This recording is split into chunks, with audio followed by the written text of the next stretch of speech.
Good afternoon, everybody. It's great to be here with you.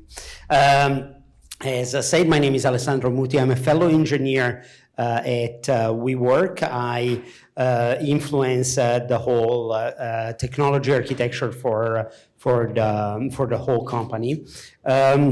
Very briefly, I started my career 30 years ago at Microsoft. I was on the Windows 3.1 software operating system. I was on the kernel, spent several years at Microsoft in various roles. I led the Java VM development team in '97. I also am the guy that invented Windows Automatic Update. There was one of your colleagues earlier that gave a speech about software updates, and I thought like, oh, we could talk about that. And most recently, right before WeWork, I spent several years at Amazon. I was at the head of the Amazon transportation team, overseeing a team, also as a fellow engineer, overseeing about 1,800 engineers there. My name is Parand, and if you know how to spell that, you'll be able to get in touch with me because there are very few of us. I went to UCSD for very many years as an undergrad, and then I went to grad school here. Didn't finish my master's. I was actually Gary Cottrell, who was my advisor, was here earlier. Left to actually go start a company. And I've started 3 companies. The first 2, okay. The third one worked out well, and I ended up selling that to a Bay Area-based company called Coupa, which does business spend management. So essentially, purchasing software for large companies. When they want to buy tables and chairs or really anything, it goes through our software. What I do there is essentially anything data. So we have spend data for a large number of large companies, and that allows us to essentially extract intelligence from that, so we can tell you for anything you want to buy, who the best person to buy it from, what the prices for that would be, how long it should take you to buy that, what kind of approvals you need, all kinds of actionable insights that you can derive from that data that we give back to our clients so that they can improve their processes. And also, I should mention, this year I'm officially an entrepreneur in residence at UCSD, which means I'm here as a resource to help entrepreneurial students or faculty who want to get into the startup world. I'm here to help you with that, so if you're interested in that, learn how to spell my name and we can get in touch. That's pretty cool. Hi, everyone.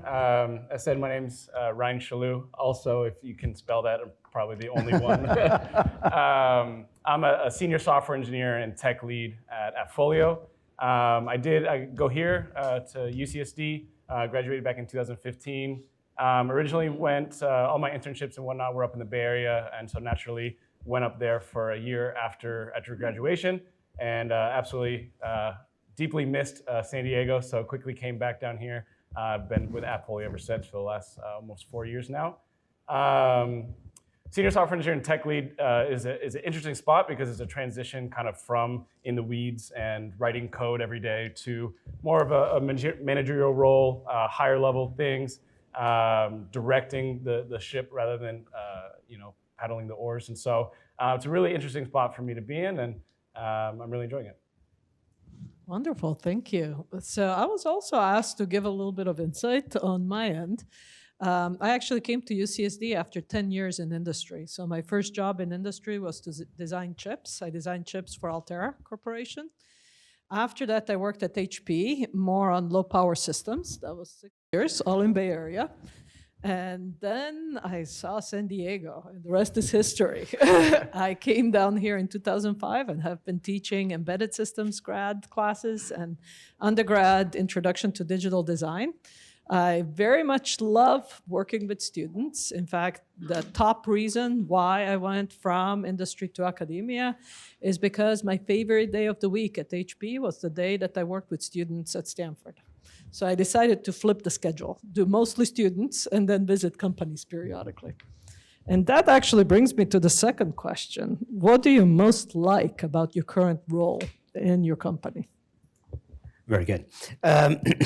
So in my case, I love the fact that I am in IC. I don't manage people. To me, at some point in my career, I found myself managing 600 engineers, and I really didn't like to do that because it took me too away from the passion I had, that is software engineering, software architecture. I am a fellow engineer that still code. I travel with my laptop whenever I have a time on the plane or wherever. I put my laptop up, I build a prototype, I build algorithm, because I find that just like you, I love to teach, I love to engage with the engineers. I travel a lot because I feel that we work head offices in various cities, San Francisco, New York at the moment. Last year we had a lot of other, Shanghai as well. And to me it was very important to go physically work with every engineer, with every team that needed the design and the architecture and basically the mentorship. So I love the capability to mentor and to solve large scale problems. For me, I've been very fortunate. So I've spent most of my career in startups and companies that I've started, and there's a certain pace that you have in those early stages where you can just sort of go as fast as you can. I've worked briefly at larger companies, and that's not a good place for me. It's sort of just the pace is not what I want. So what I particularly enjoy about what we do right now is we're still a fast growth company. We had an IPO about 2.5 years ago or something like that. So we're kind of not a startup anymore, but still growing very fast. And the particular area that I work in, which is data, is not solved problems. It's not like taking something that's sort of off the shelf and applying it. It's a bunch of hard problems for which there are not good answers yet. And it's really fun to try to get those good answers. Yeah. For me, kind of from what I explained earlier, it's I really enjoy still like being an engineer, right? Being down in the weeds and being able to really have a low-level impact on what we're building. But in my current role and what I'm so much more enjoying is really being able to step out and mentor other engineers, being able to really just bring the company to a different direction or be a part of different things. And so we have a great culture, and I just really enjoy all that we're able to do. Wonderful, thank you. So for the audience, feel free to ask questions at any point. Just raise your hand and I'll get you a mic. In the meantime, I'm going to pose a question that my class of 150 undergrads posed yesterday when I told them there was a panel. And that is, what technology excites you the most right now? Well, yeah. So technology, there are a lot of technology, there are a lot of different challenges that we have, at least in my experience. You don't always have the opportunity to play with the latest technology. You need to play, in some cases, with the technology you had there because maybe you're building on top of what previous team and built.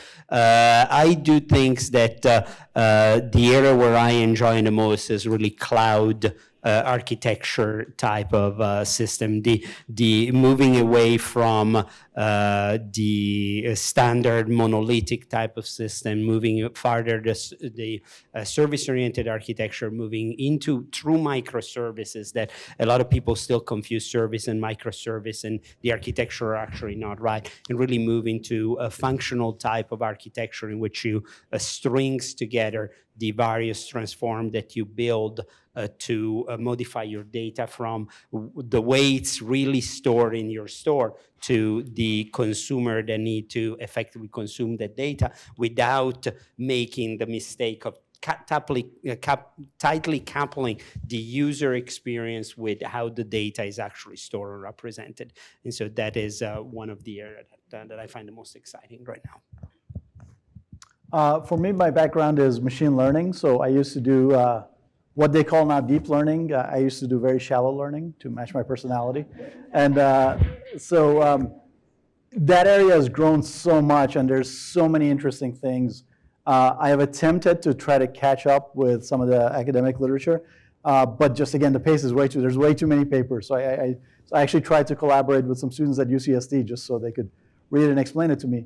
But that area is super exciting, super interesting. I feel like there's a lot of hype around it, but there's actually a lot of meat behind that, weight behind that arrow, whatever the saying is. Personally, I'm also very interested in virtual reality. That's another area which I think is very hyped, but I'm very interested in, once we have very viable virtual reality technology, what does society look like? If you think about the amount of time people spend online, if you have a very compelling experience in virtual reality, what kind of time are people going to spend in there? And I know a lot of people think of like the matrix and the negatives of that, but how can we make that into a very positive thing? I think my answer changed to this question this morning after the keynote by Ed. It was really great to see and so exciting to see with machine learning and these advances and being able to have this augmented reality that we saw is just truly exciting because you can really see and fast forward this technology in your brain and see where it will lead and how how advanced it will get and how much it could better our lives if used right in a good way and keeps people still social and stuff like that, which I really appreciated that he mentioned. We're very customer focused company, and so I'm excited about any technology that betters our customers' lives, of course, and that being a very much just anything that we can automate for them or provide services for them in a very smart way, rather than them having to do these tedious things. And so a lot of this artificial intelligence, as we progress in that way, is going to allow us to better and better serve them. So I'm personally super excited about this intersection between AI and the novel developments in hardware. Because the picture that was painted this morning and what people get super excited about really needs to be driven by really fast and new types of computing systems that don't exist quite yet. So my group actually has focused on how do we design these systems and how do we create software that will make it easier for people to use this novel hardware. So one example is we can now run classification almost 6 orders of magnitude faster than it's possible with the fastest possible algorithm today. And we get the same accuracy. So, and why I'm where I'm at is exactly for this reason. And I was working at HP Labs. I could do a lot of different projects, but they all had to be related somehow to the company goals. The problem was that I always had lots of ideas that maybe did not exactly overlap with companies' goals. So now that I'm faculty, I can pretty much do whatever I want, as long as I can get money for it. Which turns out isn't as hard as you would think. So, I think I would liken being faculty to running a very small startup. Because really you get to build your own team, you get to raise the funding, you keep getting to raise the funding, And I think the really ultimate goal is to train the new minds to go out and develop the technologies either in industry or to continue research in academia. And I think I've loved seeing the results of that. I like the human output, I guess you could say. So another question that was raised by my students is, what kind of research is your company currently most focused on? Yeah, that's that's a very good question. In particular, we work as a company that a lot of people don't imagine the amount of technology we actually need to build. There is a lot of complexity in the space of co-working type of location, because you can have one individual, you can have enterprises, Amazon, Microsoft, Facebook, many of very large enterprises use our building as well as just one individual. And to connect, in fact, this with the keynote this morning, augmented reality is something that we have looked into and we are using in a lot of interesting way to try to bridge the gap between the member that are actually getting into a new space or having to discover how do you interact with printer, how do you interact with coffee machine, how do you interact with all these various devices that are out there, how do you even find your path as it goes through. And so there are a lot of challenges, as we have heard today, of how do you find the right path inside a building, up and down stairs and things like that. And so that is an area where we are doing some thinking. The other area is a deep analysis of how human actually use building. The building are a place where we spend so many hours every single day, and we are trying to understand, are you happy in a particular type of environment? When you go into a conference room, how are you interacting with the objects that are around you? Do you enjoy a space where is more social with couches, or do you prefer more a desk where you can kind of go and work by yourself? And so we've done a lot of investment into both hardware devices that enable us to capture the feedback from the human, maintaining the privacy and the security. So how many people do I have physically in a conference room without really end up having to stream a video of those people that because we have confidentiality issues. So that's those are areas where research is very interesting for us. For us, we primarily deal with data, so at least that's the area that I deal with. So we do a lot of like classification and normalization. We build models around, for example, fraud detection. So it's sort of the application of reasonably classic statistical and machine learning models to data in the purchasing space. And then if you think about purchasing, you're usually buying something from someone. So I started figuring out how do we normalize those something, so we know, oh, you're buying pens or you're buying computers, and who you're buying it from, oh, you're buying it from the same person. If you called it Staples and I called it Staples.com, those are the same entity. Mm-hmm. So we sort of deal with large amounts of transactions and trying to make sense of those by clustering, classification, and normalization.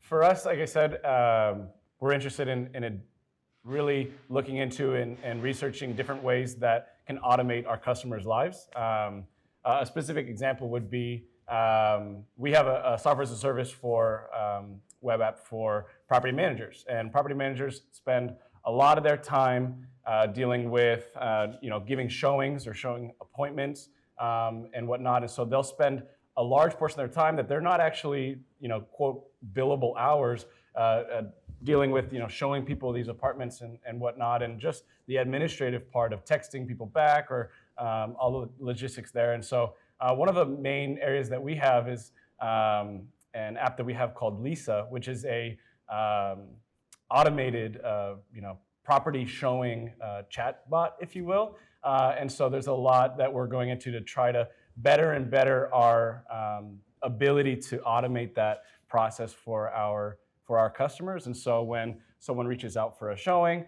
the bot is actually the one texting them back and can recognize things like, I want to see X apartment on this date, this time, and knows the schedule of the property manager and whatnot. So really just getting into those areas of research that we can automate processes, cumbersome processes for our customers.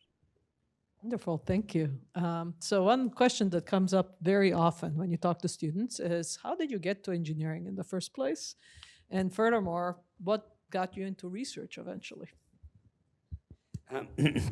So in my case, as being curiosity, I think I am one of those human beings that was at the right time at the right place to a certain degree. I think if I would have been born 5 years earlier, I would have become a watch repair guy or one of those people that repaired TV. And if I would have been born 5 years later, or maybe 10, I would have become just another cogs in the larger wheel of operating system development. I just happened to be I did electronic engineering in Europe before Microsoft hired me, but fundamentally to me it was just a passion of how things work. I take things apart. I learned how to cook at some point in my life because I was interested in the processes that take place. I hack my vehicle. I hack everything that I can get to, and to me it's just a deep desire to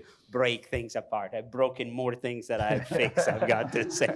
That's the fun part. Right. Absolutely. For me, I was going to be a mathematician, and then as a freshman, I decided I'm going to take some graduate level math courses. Realized I do not nearly have the brains for that, and I realized I don't have the discipline to be a real engineer, so then I became a computer science guy. And I just kind of enjoy, but sort of slightly more seriously, at least in computer science, it's a very creative act. You're building things and you're sort of imagining things into being, and that I really enjoy. When you want to say, I want to create something, and you got to think through step by step, how do I get there? And eventually you have a thing that's maybe not physically tangible, but you can still interact with, and that's what I enjoy. Very similar for me. I feel like there's two different mindsets, and one is like I work hard on a problem and I solve it, right? And I'm like so happy I solve it. Like let's take a break, and like if things change and break my problem, like I'm pissed, right? So that's one mindset.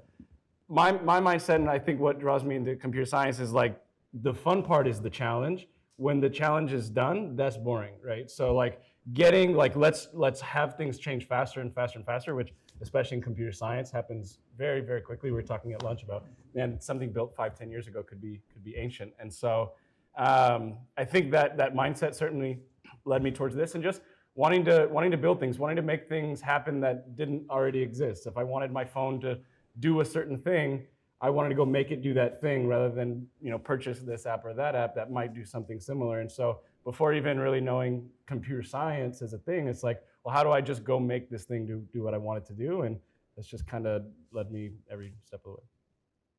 So for me, it's very similar actually to your story. Some of it is being born at the right time. Wasn't exactly the right place. So I was born in Croatia many years ago. We won't specify. And when I was a really little kid, when you're born a girl, everybody gives you dolls, right?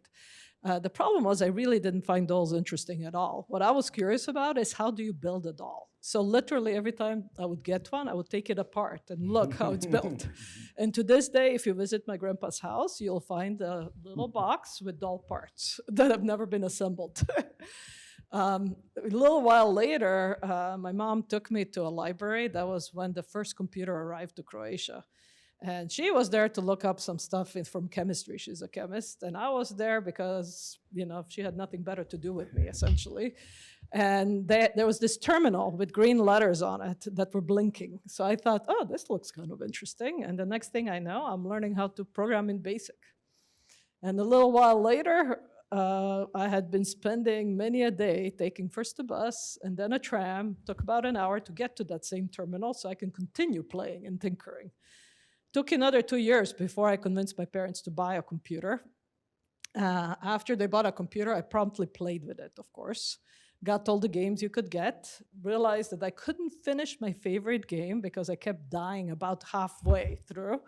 So then I hacked into assembly and changed the register so I get infinite lives, and finished the game. After that, I wrote my own game, decided that I was definitely done with computer science. I knew how to write code. So I wanted to learn how you build computers. And that's how I got into electrical engineering. So my undergrad, master's, and PhD are actually in electrical engineering. And then you ask yourself, what am I doing here in computer science? It's kind of an obvious question. The real answer is I try to keep all these computer scientists honest, They keep telling me, I want to run this, I want to run that. And I keep telling them, if you really think a little bit about what hardware you're running on, it would run way better. So how I got into research, it really has to do with the fact that I get bored super fast. And if you look at the projects that I've run in my group, just the breadth of them, I think I pretty much beat any faculty in this department. It ranges from low-level chip design and even analog circuits. So my master's thesis was high-speed interconnect design and driver-receiver circuits, if any of you don't even know what this is. To smart grid, this was a recent project I ran, and also healthcare for the elderly. So really a big span, and that's why I think for me, academia has been a perfect spot because it allows me to, move seamlessly.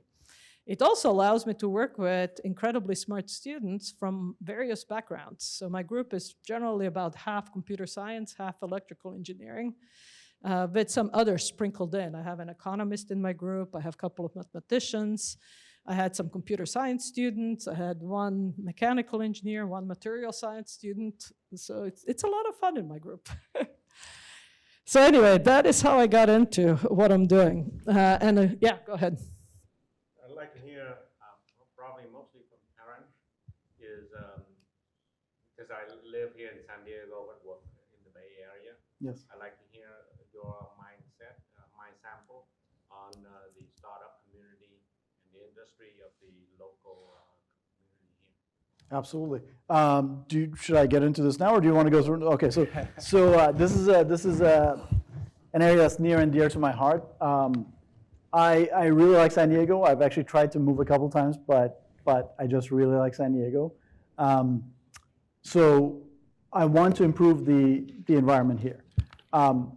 Very clearly, the Bay Area is a much stronger community in pretty much every way, from finding mentors to finding people who have done it before and have succeeded or failed but can mentor you.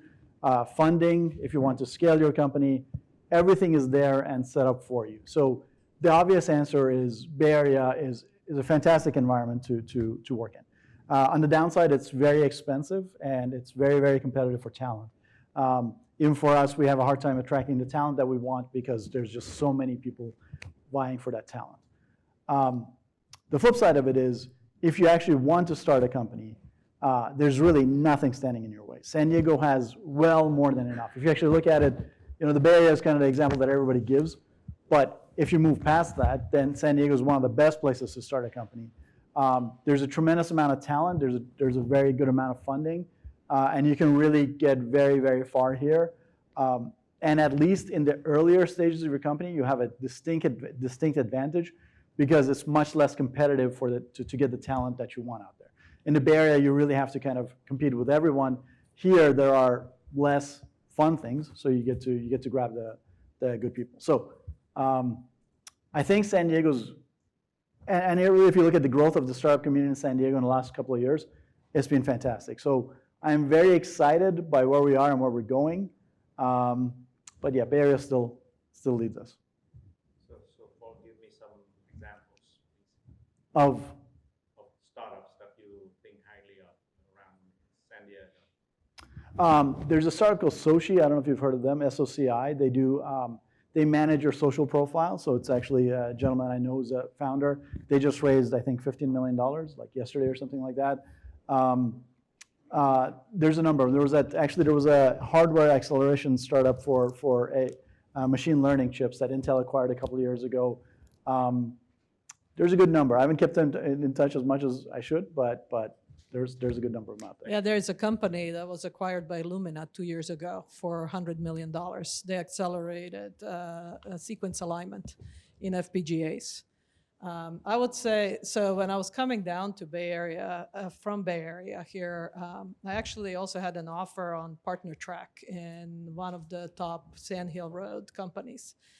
And I spoke with them and asked them, so if I'm going out of the Bay Area, where would you go to start a company? And all of them said down to San Diego. That was the top choice, especially if you're doing anything in biotech. I have somebody back there. Sorry to interrupt. My name is Steve Gilfar, the CIO for Western Digital.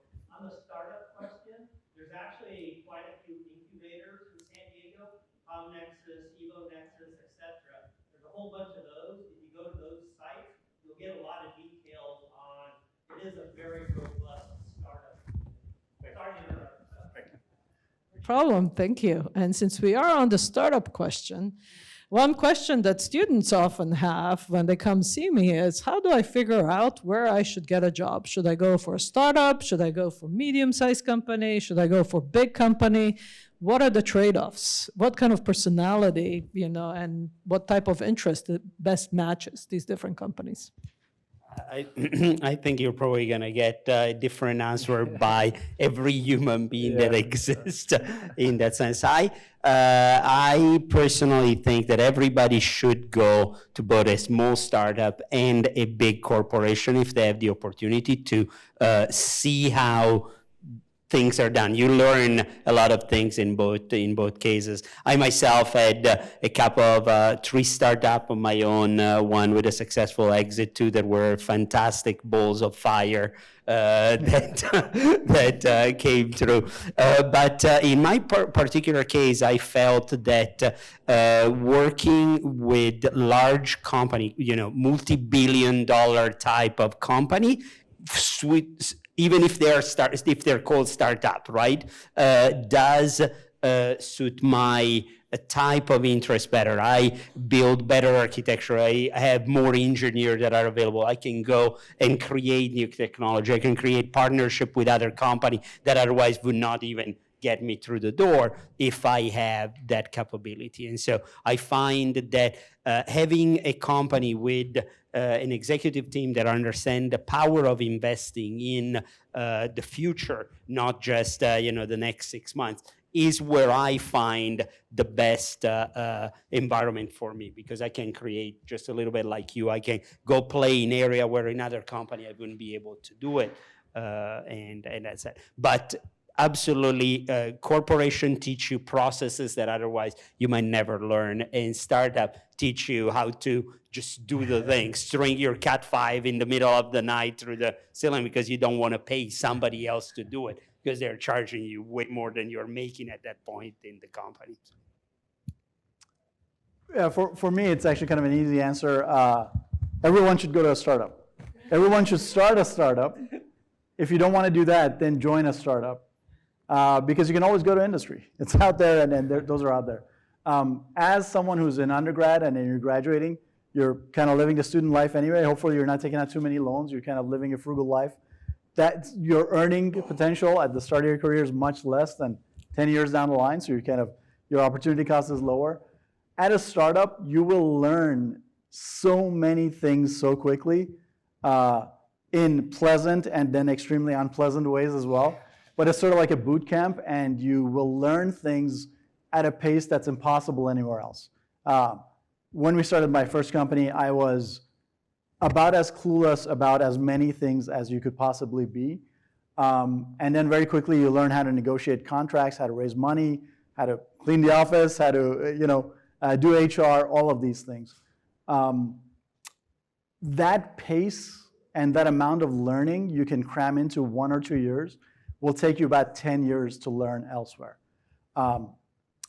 I highly encourage everyone to give it a try, because and sort of a lot of, so I've hired a lot of people straight out of UCSD, and I love doing that because you get really smart, driven people who are kind of raring to go, and then if you kind of point them in this direction, they go on to do amazing things. And a lot of folks that I've worked with have gone on to industry and have done amazing things. But for me, those first few years, just put yourself through the ringer and just go for it. You'll fail. Startups always fail. But that's great. You will learn so much that you will succeed in everything else you do. I really like that answer. For me, having recently somewhat had these questions, I used internships. I had 3 internships in my 4 years, and that was solely on purpose because I felt like I was getting so much learning out of my internships, more than I was even from like spending that time doing more schoolwork or something like that, right? And so for me personally, it was just getting out there and actually seeing it. Like it was said, everyone's going to have a different answer to this question. So you really have to go find what suits you best. And being able to try out a startup and being able to then go to industry, even potentially all before you graduate, is essentially like really, really powerful. And then from there, do whatever you find most passionate. So for me, I worked first in I would say, medium-sized company. Altera was about 400 people when I joined. What I loved about that job was I got to build a product that literally millions of people have used, and I think still use, in fact, which is amazing. It was also a ton of fun learning how to do it. When you design your first chip, you learn a huge amount. And you also learn how to work with big teams of people. Because, it's easy, actually, to put transistors and circuits down. It's not so easy to figure out how to get all the software to run and all the testing that you need to do in parallel to actually designing the chip that hasn't been produced yet.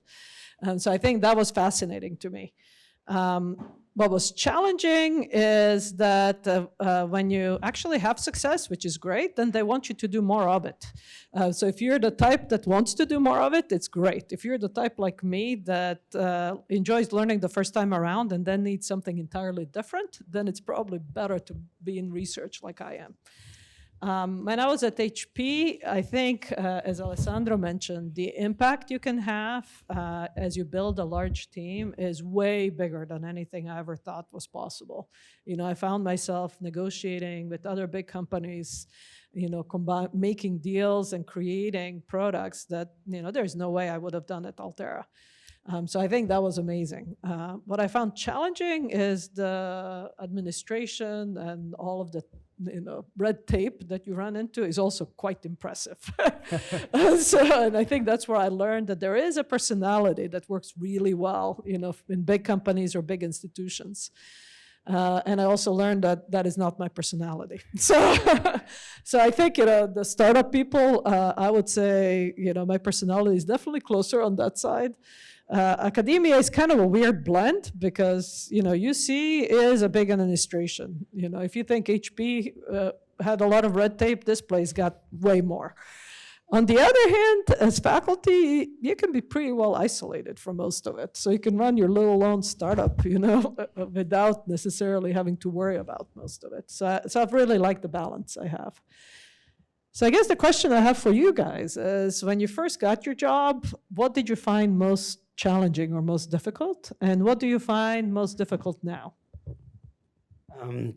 Well, so I think that for me, considering that my very first job was at Microsoft, I mean, at the time, Microsoft wasn't the Microsoft that you are today. We had 5,000 people, was smaller, but was my first job. I come from Europe. I mean, the gas that you put in the car has a different color and things. There were so many things that were different that I had to learn a lot of things. And in fact, to me, that became the norm. And for 11 years that I was in Microsoft, I thought that that's how people actually interact at work. This is how you do things. And in fact, I've got to say that it took me another 10 years after leaving Microsoft to detox from a culture that a lot of people, that create a lot of incredible things. I was fortunate enough because I did have the occasion to work close enough with Gates and lead a technology and architecture that revolutionized how the computer industry has done it, but also was an environment that was hyper bruising. There wasn't the environment that we have today. And so for me, when I came out of there, it was like, well, that's how you do things. And if you can't deal with this, if you're crying, leaving my office, I don't understand what's wrong with you. It's you, not me. And literally took me several years to realize that actually that's not a good environment, and that collaborating with people is way better than actually getting into intellectual fight and brawl in a conference room. I think that, as I mentioned, I become more aware of the strengths that I have and the weaknesses that I have. And this is why I carefully always go now for the IC role, because I don't like to have large P&L. I don't like to have large organization. I like to be able to take this incredible new idea, bring them forward, see where I can go with that in an organization that allow me to go experiment. And if I'm successful, that's great. And if I'm not successful, I don't have a lot of other people that I drag down. So almost like the incubator as a startup attached to very large organization. So I don't know if I answered your question, but that's what came out. Makes sense. And I see here, just because some people have an individual contributor as opposed to team manager. Yeah. For me, I was very fortunate. In my first job, although it wasn't a job, I was a consultant, was with a gentleman who ran essentially a research group, and it was in the very early days of the internet. So we ended up actually just doing a bunch of really fun things, very early days of the internet, and building a bunch of innovative things. And I'm struggling to find challenge. That was probably like the best job I had. It was just like really a lot of fun, and the guy who ran the team was an amazing human being. And I was very, very fortunate to be there. My second job, which was the first company I started, I like to tell people, when you have a job, you complain that your boss is an idiot, you don't have enough budget, marketing people are terrible, and salespeople can't sell. When you start a startup, all of those things are true, except those are all you. So that was really the challenge of just kind of running into roadblocks in every way possible, and then realizing you're the only one who can move past those roadblocks. So very, very, very challenging in every way possible, including sort of becoming an emotional wreck, but also a lot of fun because you learn a lot about it. But also the highest highs and the lowest lows.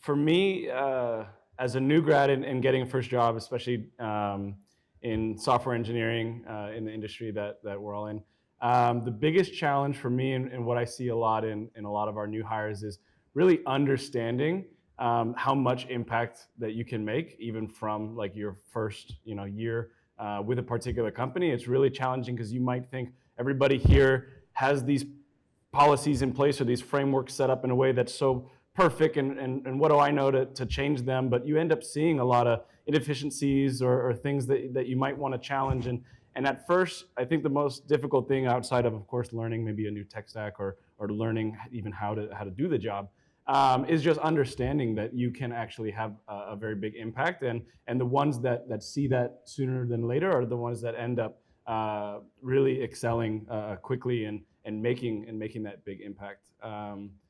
With how my title has transformed, the most difficult things now is kind of embracing that what I had just said, which is understanding that I want to make a really big impact. And so the hardest part now is actually doing that, which is just wearing multiple hats, stacking on a lot of things on myself that I want to have my hand in every pot. So, but that's the fun part as well. So. Wonderful, thank you. So one other question that comes up is, how can industry and academia better collaborate together?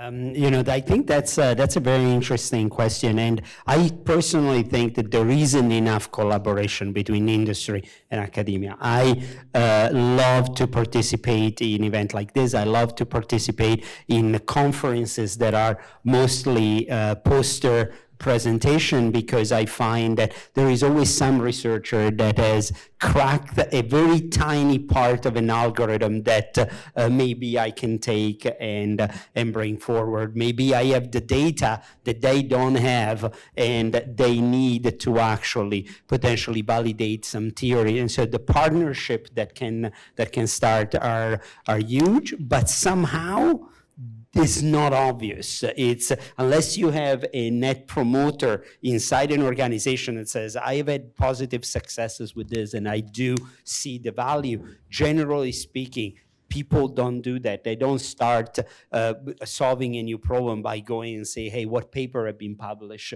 around this particular area? They just get in an office and they try to think about it ex novo, which is a humongous mistake. And so I find that both inviting university in through the internship program, participating as a company sponsor, having a direct relationship that you establish with various departments is paramount to actually be able to have both access to the dedicated time that the researcher have and then productize those technology for the future.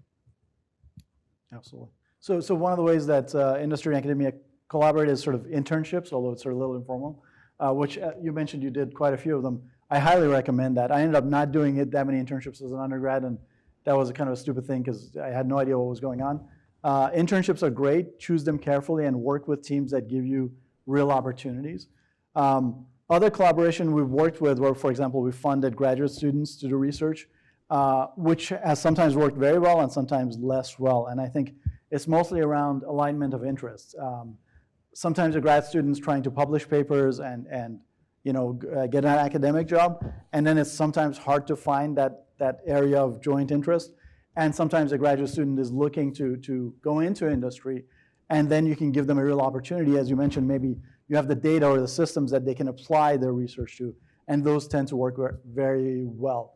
I also think there should be a lot more opportunity to do this kind of collaboration, because it's that sort of, we draw an artificial line, and in some ways that's very positive, but in other ways we're working on similar stuff.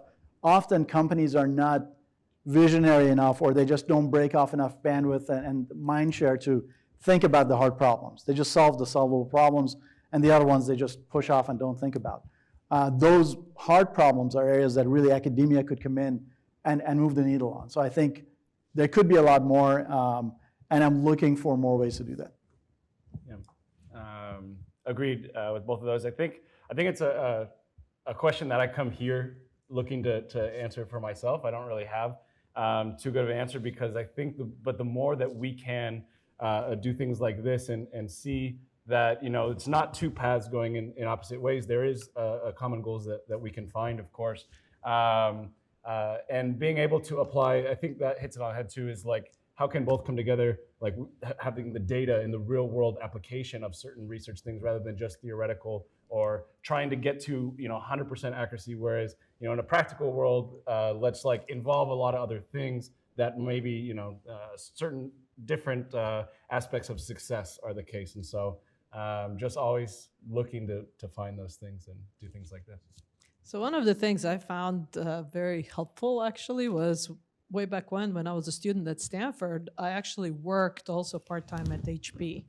And that turned out to work great. It meant that I was able to run all of my experiments about 10 times faster than I would have if I was just doing it by myself, because I had the whole HP team on my side. And they all needed to figure out how to get power consumption down in the mobile devices they were building, not just me.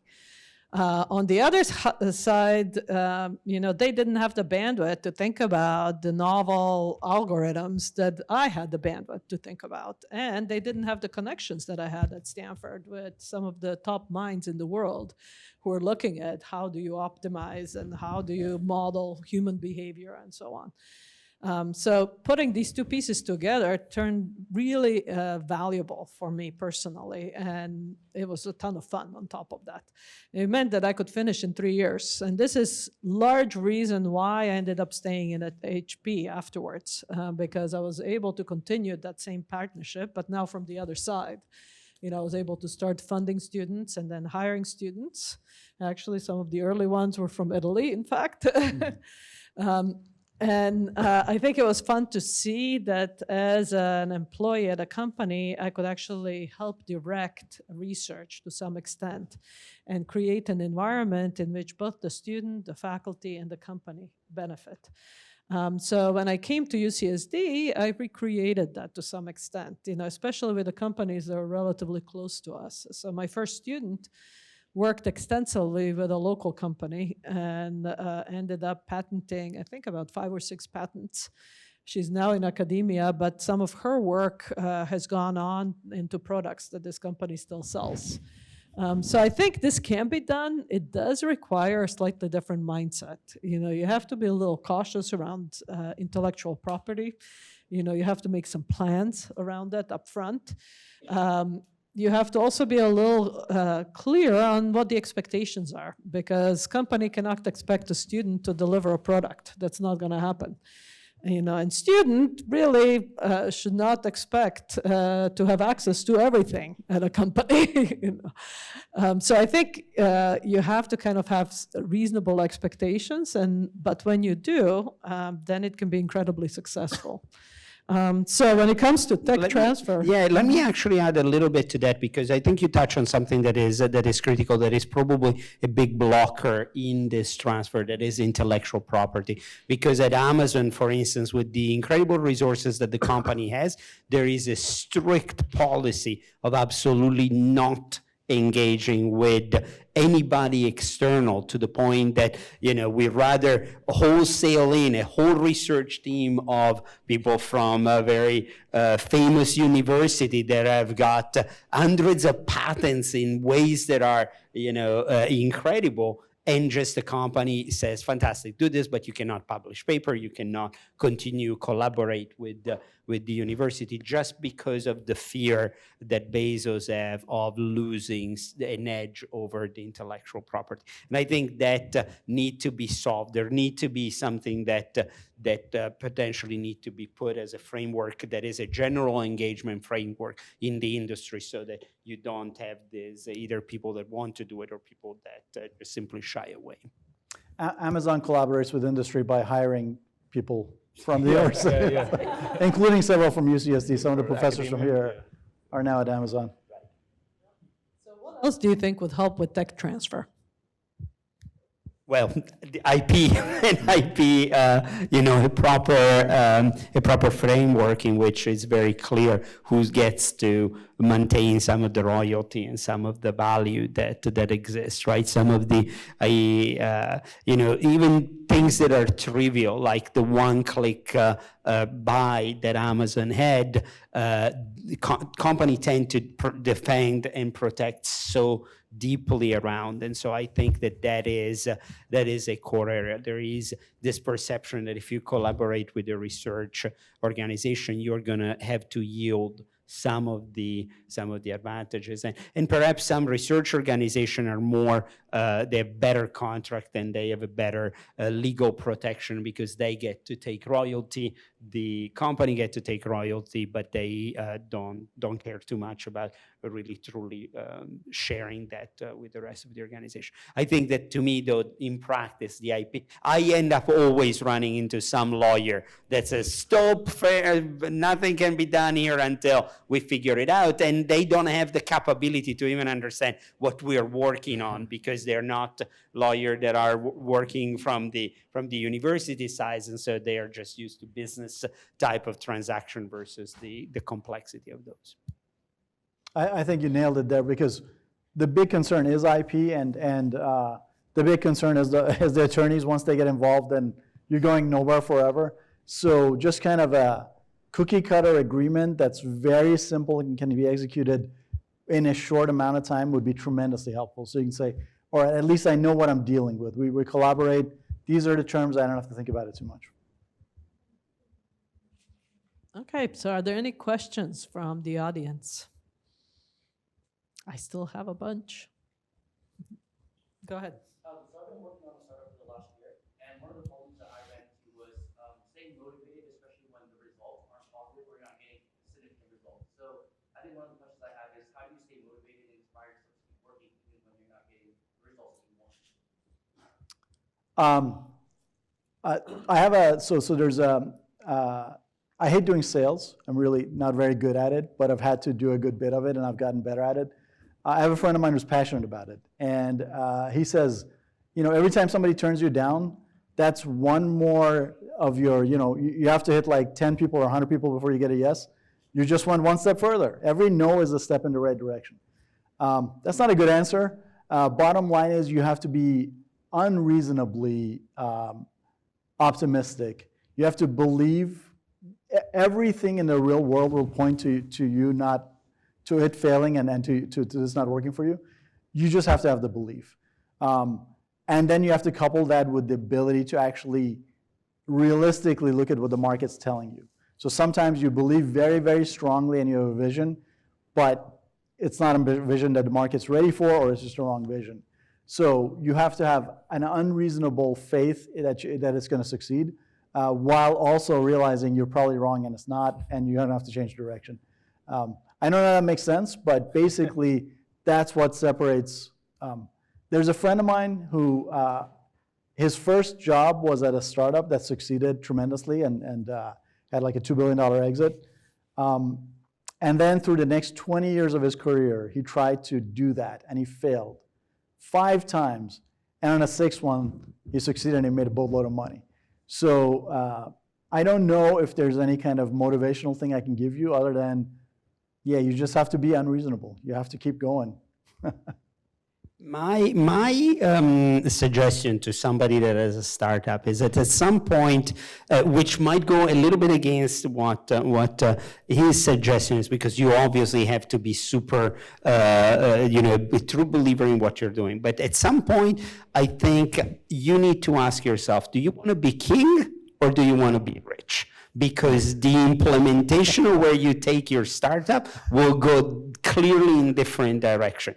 My successful exit of my startup was just finding a technology that was needed by somebody, building that technology in 18 months, finding enough proof that enterprises wanted that technology, and then go find the buyer for that particular technology. I have run into CEO of startup that are convinced they're going to be the next Bezos or the next whoever, and as many of you might have read in the news, WeWork as a startup went from $47 billion to $7 in 6 weeks because our founder had a particular vision of what he thought the company needed to go versus potentially where the reality of where the company could have gone. So I think, to me, having a clear understanding of where you want to go, it's a powerful rudder to steer you. Any other questions?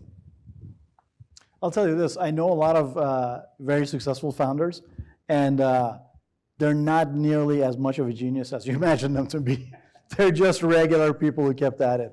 And then you look, oh, that guy is really smart. And no, I mean, they're smart, they're very smart, but if you knew them beforehand, you'll be like, all right, and that's why a lot of people that work at startups go on to have successful startups. It's a lot of it is a learning, but a lot of it is realizing, oh, if this idiot can do it, I can do it. So while we're on that, do you have any parting advice for our students as they prepare for their careers? Wow. Well, you know, it's always hard because, as I said, I think that I was one of the lucky one. I fell into a career that I fell into something that I love doing that turned into a career. And to me, at the end of the day, if you do something you love, you will have a better life. Regardless, you might not become extremely wealthy, but you're going to wake up every single day going to work and doing the things you really like to do. I love what I do. There isn't a day in which I don't wake up and said, I'm excited to go to work today. I've had times in which I made the wrong choice because maybe I took a job for higher pay and things like that. And after a while, I had to quit because I wasn't doing what I really like to do. So to me, the biggest gift that you can give yourself is find what you love and try to do it every single day of your life. For me, I would say you drive, you choose where you're going. So right now you're in school, and there's a bunch of requirements of the classes you have to take to graduate, and then you go get a job. That's a script somebody else wrote. You pick what you want to do. For me, as an undergrad, the most interesting things I did were not classes. There was one quarter, actually my co-founder who was here for lunch, we just ended up doing this project in machine learning, and we skipped all our classes. And we published a paper. That's how I connected with my graduate advisor. I did that. That was fantastic. Then in grad school, the internet became a thing, and I'm like, oh, this is way more interesting than the stuff I'm doing. So then I started doing that, and you can do this. You can create an open source project. You can create a website. You can create a company. You can create any number of things. That's you driving and you picking the direction. And that's a huge thing in your success. You can follow someone else's script, or you can decide, I'm going to go do X, and then I'm going to figure out how to make that happen. And that'll give you all the skills and all the motivation you need, even if, whatever you choose to do. Maybe you go get a regular job. Having that ability to do those things and then work over and around the roadblocks will make you successful. Yeah. Very much agree. For me, just from to not just repeat, but say from a recruiting standpoint or anything like that, a lot of students go through the exact same courses or projects and stuff like that. So really taking that passion that you have for something and making something of your own, even especially while you're still in school, will help you learn a lot of different things, a lot of things. Hitting your own roadblocks will help you learn things that nobody would have just taught you or is not written down in a book. So highly advised to just get out there and start doing what you're passionate about doing, and that will lead you to places that you'll enjoy. Thank you very much. Let's thank our panelists.